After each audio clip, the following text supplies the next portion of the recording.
Aquí estamos de vuelta ya en la parte final de este su espacio, Enlace Semanal en la noche del domingo, como siempre, un diálogo muy interesante con uno de los principales médicos que tiene la República Dominicana y que se ha destacado tanto aquí como en Latinoamérica por su ejercicio en la medicina, específicamente en la neumología.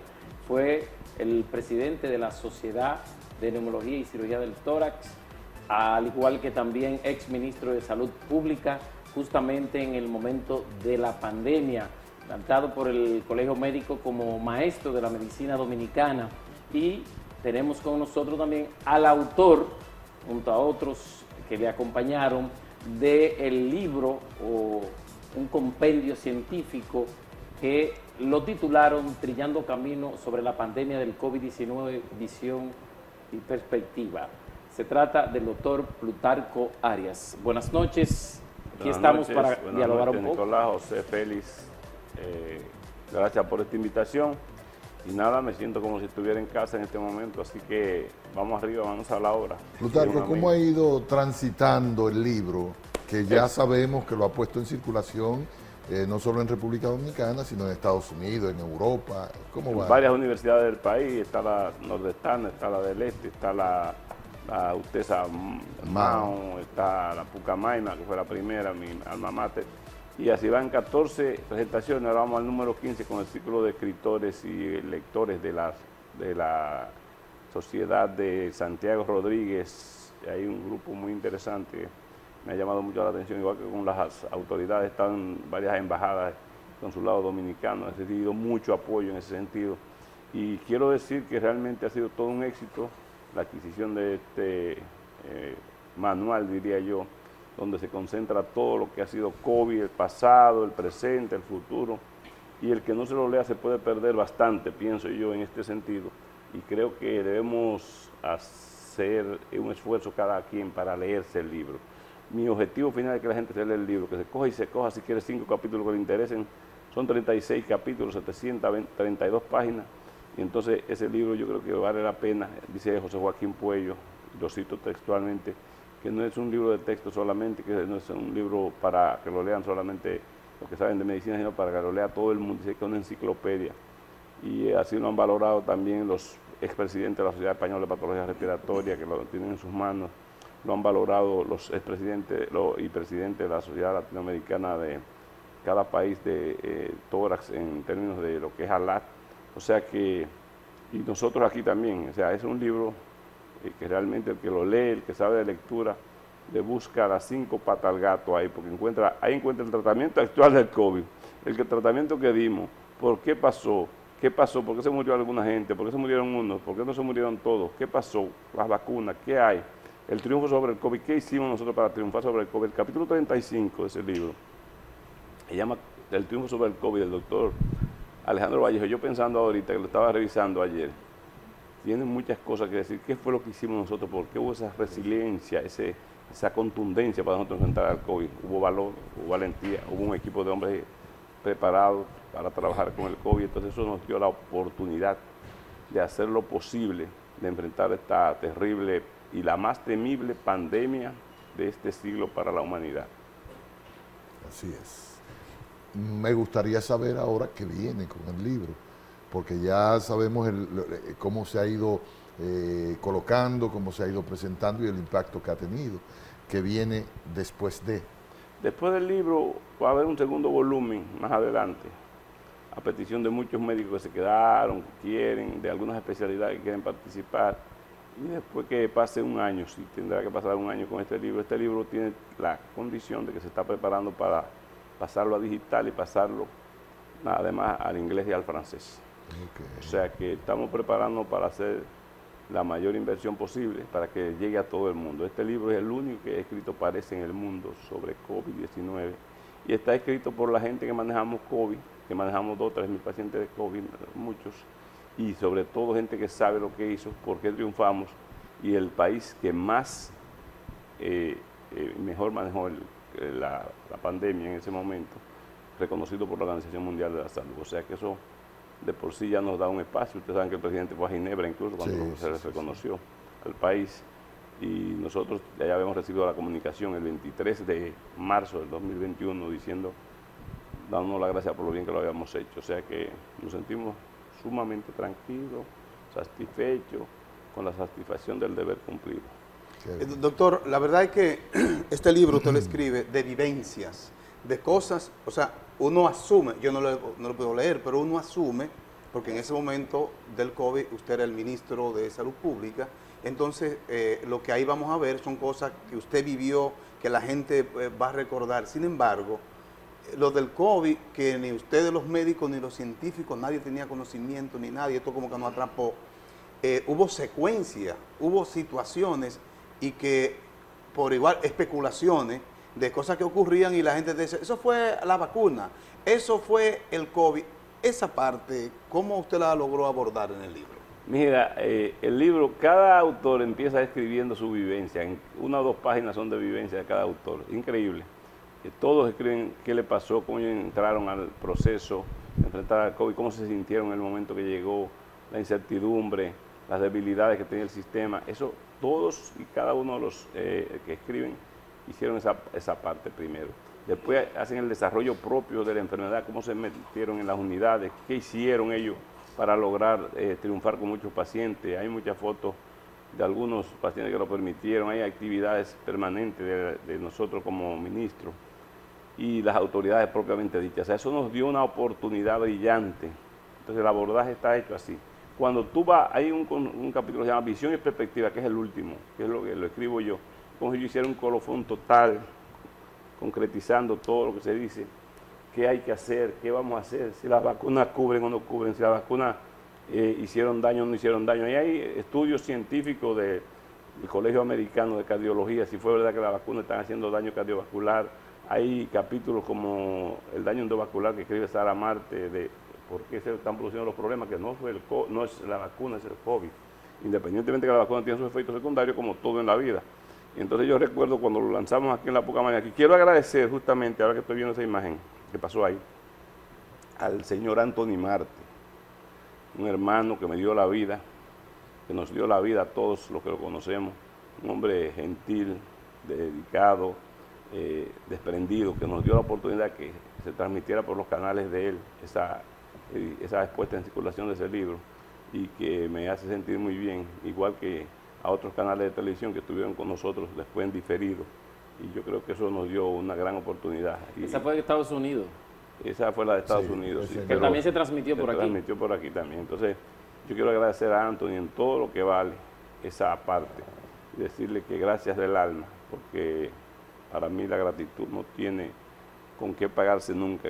Gracias es la palabra más bonita, pero cuando tú lo dices de verdad del corazón, de la abundancia del corazón, hablar la boca. Eso es así. Plutarco, con relación al COVID, sabemos que, ¿verdad?, el impacto ya ha bajado, pero sin embargo como que cada cierto tiempo hay una especie de ola de que está subiendo el número de personas afectadas, como que son cepas nuevas o cosas. Nos gustaría que tú nos hables un poquito las variantes no son nuevas todavía.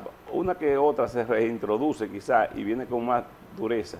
Y yo pienso que están reapareciendo de vez en cuando algún caso de Delta, Gamma, que eran las más difíciles, Alfa, que eran las más difíciles. Ahora estamos otra vez en el Omicron, básicamente. Pero ¿qué está pasando ahora?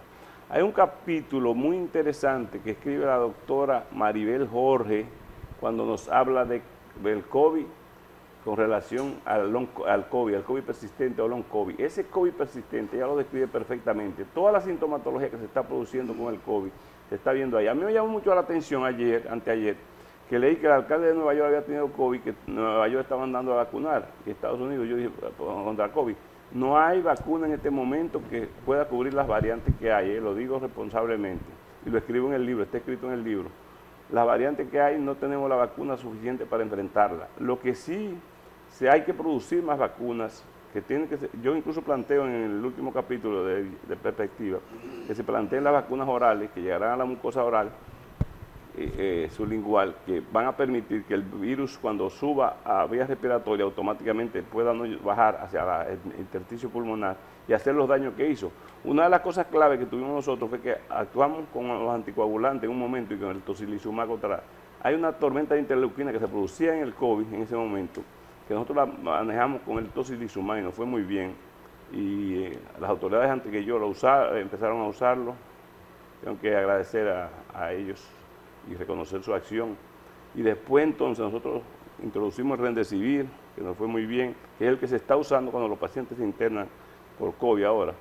Y otra cosa muy importante que yo quiero señalar es que todo ese colofón de tratamiento que se fue haciendo, se fue mezclando uno con otro, en algunos casos no dio todos los resultados que esperábamos. ¿Pero por qué? Porque la tormenta de interleuquina seguía produciendo que la trombina siguiera haciendo daño. Y entonces eso es lo que se produjo en ese momento y por eso nosotros estamos enfocados ahora. ¿Por qué tanto COVID? ¿Por qué? Mira, el umbral de la noche, Salvador Martínez Selma.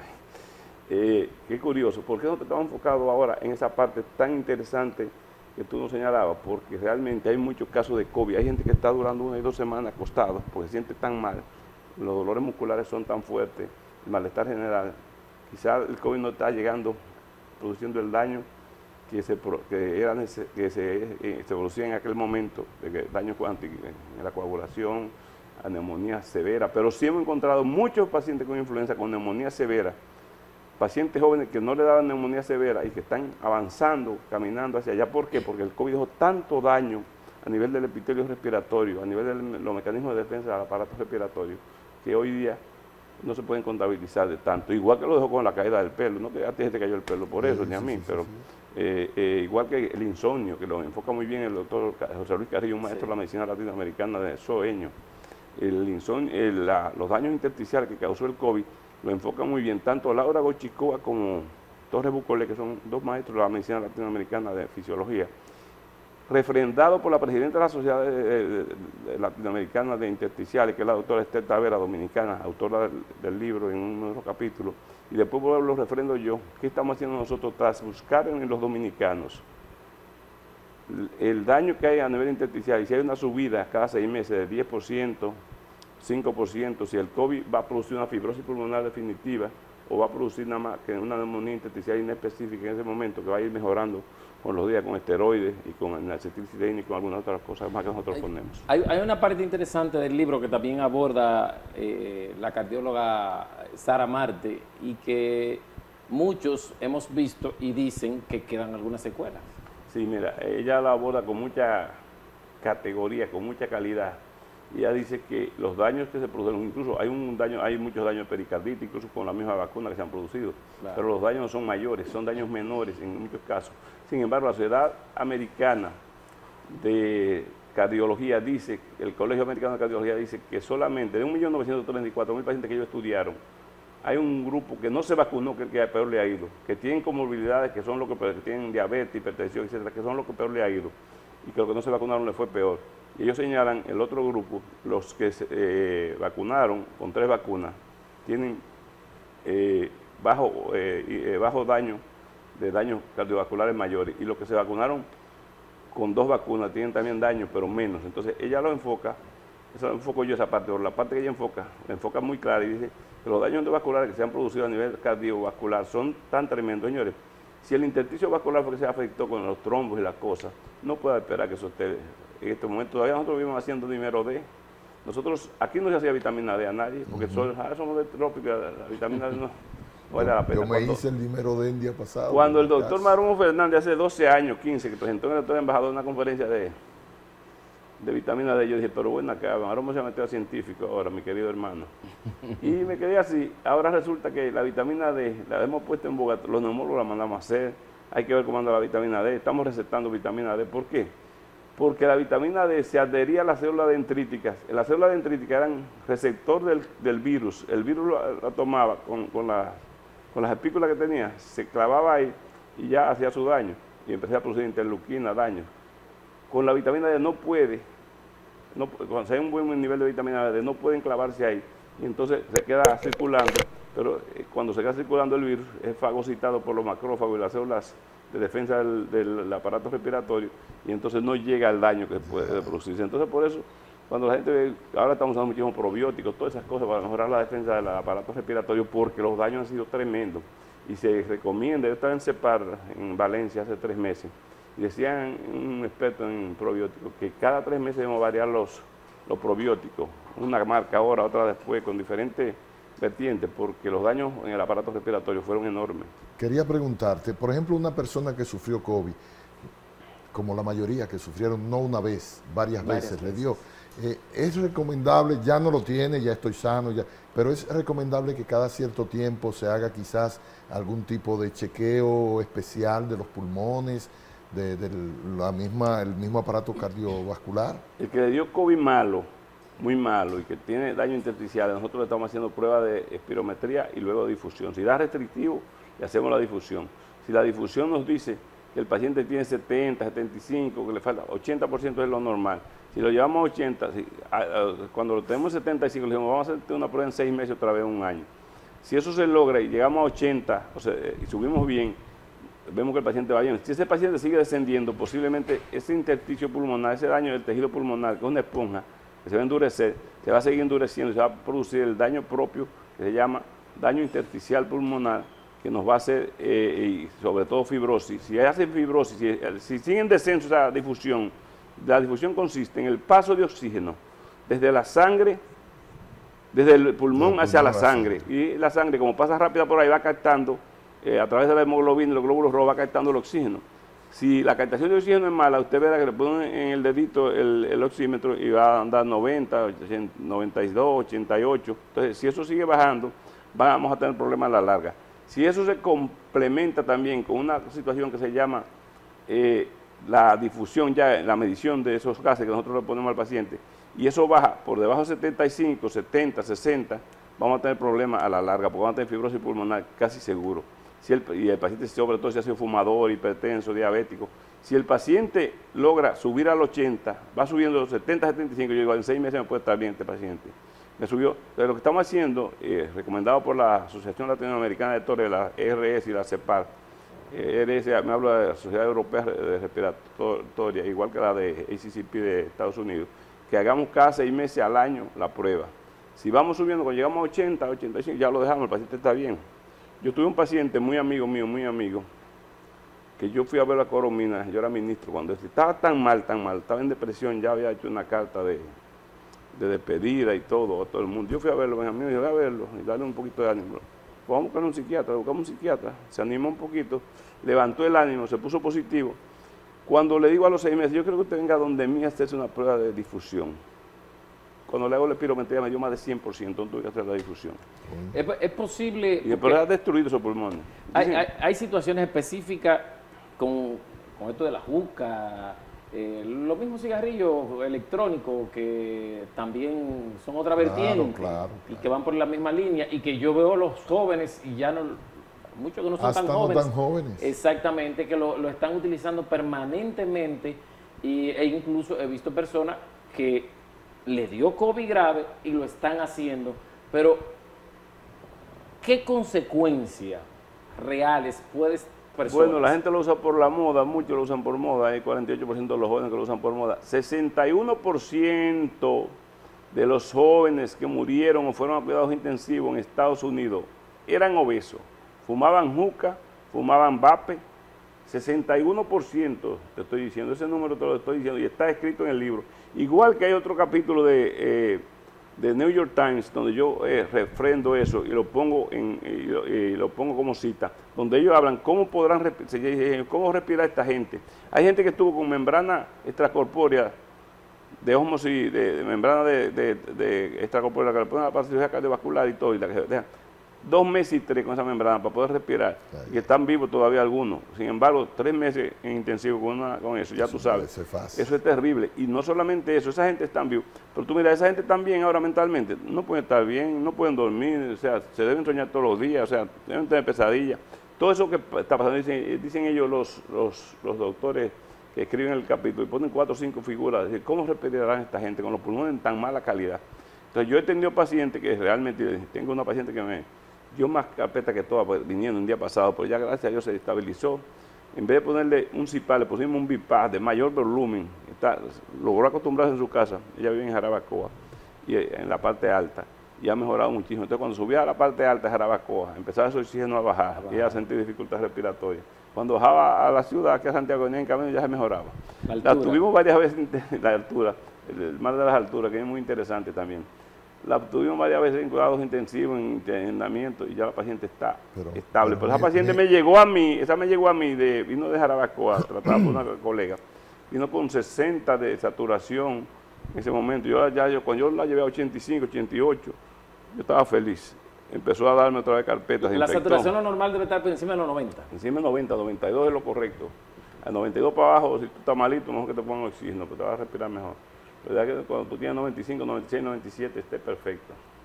Doctor, bueno, no sé si esto se podrá ni siquiera preguntar. ¿Hasta cuándo iremos a tener COVID? Porque es un virus, los científicos me imagino que siguen investigando, ¿verdad? Los laboratorios. Recordemos que cuando salió la primera vacuna se comenzó a decir como que estaban incompletas porque fue muy rápido y todo eso. ¿Estará la población 100% vacunada? ¿Aparecerá alguna gente por ahí que no se haya vacunado? Hay gente que no se ha vacunado, hay gente que dice que no se va a vacunar más. Incluso nosotros, la vacunación ha bajado muchísimo hasta para lo que es la influenza ahora mismo. Pues la gente no quiere vacunarse. Son vacunas que no tienen que ver una cosa con la otra. Igual que la vacuna de la tosferina, igual que la vacuna del herpes zóster que se ha producido después de la vacuna, que a la paciente le está bajando la capacidad cognitiva de pensamiento y de hilar frases y eso, le ha producido a mucha gente problemas. Y ¿Cómo se llama herpes zóster, que es la culebrilla. La culebrilla se produjo un número de culebrillas posterior a la vacuna. ¿Pero y eso por qué? Porque sí, porque la culebrilla está incidiendo demasiado en el aparato respiratorio, el aparato auditivo y todo, y la audición la está bajando. Entonces, eso es para que tú veas cómo van. Entonces, hay vacunas. Por eso yo creía que era de la mira piel que ahora hace vaina 2 de eso. semanas que se introdujo en el país la vacuna de la culebrilla. La tenemos, ayer me la fueron a presentar otra vez. Está la vacuna de la tosferina. A los pacientes con EPO hay que ponerle, todos los pacientes que están tosiendo tanto tiempo, hay que ponerle la vacuna de la tosferina. O sea que en términos generales nosotros tenemos que avanzar, buscar fórmulas que nos den la oportunidad de seguir avanzando y eso. Es una cosa importante. En uno de los capítulos, María Arias, mi hija, que es neumóloga y somnóloga, dice, el capítulo se llama Vivencia, una enfermedad que no quiero recordar más. Si no quiere, ya no quiero recordarse de eso. Dice ella, pues la pasó muy mal por esos tiempos. Pero ella trabajó bastante, entonces eso, como decía, no quiere recordarse de eso. Y ya te dice, o sea, ¿va a haber COVID? Sí, va a haber COVID, vamos a tener COVID. Dice Carrillo cuando presenta el libro, vamos a seguir COVID por largo tiempo. Dice Tulio Núñez, que escribe el capítulo de Juca y Vape, que está escrito en el libro. Va a haber COVID por largo tiempo y tabaco. Lo que pasa es que tenemos que adaptarnos. Nosotros tenemos en ese libro que ustedes tienen ahí en sus manos, que debía tener la población. ¿Tú sabes cuánta gente debe haber adquirido ese libro? No 5.000 como van ahora. Debían tenerlo 8, 10 millones, 6 millones de personas que saben leer de más de 18 años. Bajarse a leer ese libro, porque ahí está todo, ahí está el tratamiento que tú tienes que usar ahora, hoy. Ya lo hemos usado el tratamiento, no fue bien. El tratamiento cuando te internaron, ya lo sabemos cómo usarlo. ¿Qué es lo que tenemos? ¿Qué es lo que pasa con el long COVID? ¿Qué es lo que nos está pasando? Que se nos está cayendo el pelo. ¿Por qué no estamos durmiendo? O sea, nos va a aparecer todas esas cosas. Qué bueno tener una psicoterapéutica aquí. O sea, la misma agresividad que está apareciendo muchas veces en muchas parejas y eso. Hay que buscarle solución a todas esas cosas. Y igual, ustedes están viendo ahora, estoy yo viendo así, a largo plazo, una reducción en los nacimientos de los dominicanos. Parece que nos vamos a convertir en europeos también. En vez de tener 3 muchachitos, están teniendo pero uno. ahí no había el COVID, el asunto. No, pero parece que la gente... no, pero me llama la atención esas cosas todas juntas ya, porque estamos viviendo la época post-COVID. Sí. Estamos comentando, gracias a Dios, nos ha dado la oportunidad que estemos vivos para comentarlo. Pero realmente... fueron muchos la gente, señor, todo el que perdió un familiar, un amigo, un amigo, un familiar, todo el mundo perdió a alguien cercano con esta terrible. Y eso que aquí además murieron 4.384 pacientes. Si ustedes se van a lo que fueron los pacientes de Estados Unidos, que los tiraron en furgones, que no se sabe cuántos fueron, los ilegales, los que no tenían acceso a los servicios de salud, los que se quedaron en la casa y se murieron. Decía el doctor Álvarez Aquino, nuestro máximo exponente de pulmón en el mundo, que es trasplantólogo de la Clínica Mayo, que dice, oye, y dice, ¿por qué no dejaron, cuando el médico chino quiso decir, Liang, quiso decir que era una pandemia, se desapareció, lo desaparecieron? ¿Y por qué? ¿Qué pasó ahí? Ahí dice Salvador Martínez Sermo y hace una serie de cuestionamientos en el segundo capítulo. ¿Qué fue? ¿Por qué él cree que se produjo, que se convirtió en pandemia? Y por eso yo lo digo que lo lean muy bien del libro. Igual ustedes van a aprender muchísima historia, ustedes van a saber lo que es epidemia, pandemia, todo va a aparecer en el libro, en uno de los capítulos que yo escribo, en los primeros capítulos. Cuando te metes un poquito más allá, las 5 pestes más grandes que ha tenido la humanidad están puestas Está ahí. incluido. O sea, eso es una enciclopedia completa. ¿Y cómo conseguirlo? ¿Y cómo eso, a eso vamos? El libro está en Cuesta, el libro está en Unión Médica, nada más tienen que mandarlo a buscar. En Cuesta tiene precio doble, en Amazon tiene precio doble, porque el libro es muy grande. Ellos se han sorprendido, dicen que este libro es demasiado barato, y no les ha interesado mucho por eso, porque a ellos les interesa el comercio, no más lo que... Entonces ellos creen que era un libro pequeño, les interesaron muchísimo cuando yo les presenté el libro. Yo creo que el espacio, y verdad, ese libro, llevarlo a Estados Unidos me cuesta $12. ¿Cuántas páginas que tiene? 732 páginas. Entonces, si el libro yo te venía por $1,000 aquí, me cuesta $12. ¿1,000 pesos? Por $1,000. El libro me costó imprimirlo $18. Y presentarlo en los camellos me costó, no voy a decir cuánto, me costó ese acto. Y presentarlo en todos los sitios. O sea, no se cubre. O sea, el negocio famoso que decían en casa, una vez. Ese es el negocio, pero al fin y al cabo, yo no quiero que la gente lo lea. Sí, sí. Vamos muy bien, pero ese libro debemos tenerlo, por lo menos 1 millón de dominicanos, mínimo 2, diría yo, porque ese libro es para que la gente lo lea. Si yo fuera gobierno, Estado, y si yo fuera ministro de Salud, en todas las residencias médicas tienen que haber libros de eso, todos los residentes tienen que haber un libro de eso, porque aquí hay residentes que se formaron haciendo COVID 2 años, que lo que saben, aprendieron COVID. Yo tengo residentes, tengo internistas conmigo ahora que están de asistentes míos. Ellos me dicen, doctor, pues yo no di tiempo a rotar nunca por neumología, nosotros que sabemos un chin de COVID, ahora que este libro está en la mano, o sea, tú te puedes ser especialista en COVID con ese libro, sin problema. Eso es así. Y entonces, como eso está en el medio ahora, y nosotros tuvimos la oportunidad, recuerden que yo fui el jefe de la oposición política cuando el COVID llegó, cuando aparece Danilo Medina ahí, que aparece en una de las fílmicas.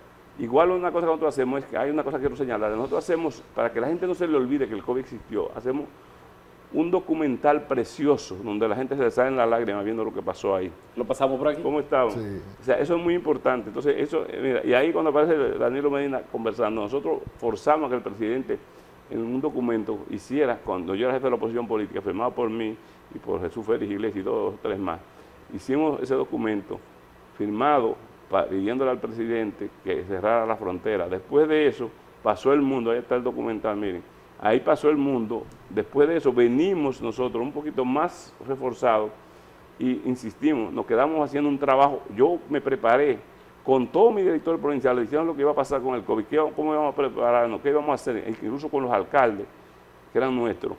Y así conversamos y después preparamos reuniones desde el hostal San Nicolás de Obando. Habían 110 alcaldes en un momento, una reunión por Zoom donde el presidente participó, lo saludó y estuvimos manejando esa parte, cómo íbamos a manejar el COVID, qué íbamos a hacer.